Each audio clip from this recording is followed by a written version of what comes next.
در جماعت دهات گلستان ناحیه واسه دهه گلستان از درآمدگاه ناحیه آغاز می‌یابد. از این دهه شاهراه دوشنبه کلوب برای آهن سمت دوشنبه کلوب می‌گذرد. این موضع سیلگذار است. برای پیشگیری حادثه‌های طبیعی این شبکه کلان سیلپرتو ساخته شده است. توسط همین شبکه سیل به دریای سرخاب رفته می‌ریزد. تازه نگهداری ساحل و داخل شبکه مذکور از معرفت اکولوژی این ساکنان وابستگی کلان دارد. در تازه نگاه داشتن این انشاءات‌های مهم استراتژی در قطار کارمندان اداره‌های دولتی ساکنان جماعت دهات گلستان روزهای استراحتی به حشر برآمده داخل شبکه سیلپرتو ساحل آن و شفت شاهراه را تازه کردند.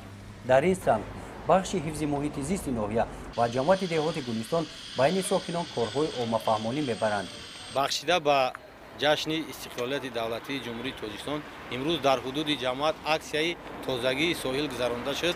اینچنین تصمیم گرفتیم که با یاری شهروندان در تمام محله ها، در تمام قشلاق ها، در کوچه و بازارها چنین اکسیا گذرانده تا روز جشن تمام محله ها را تازه و آزاده گردانیم.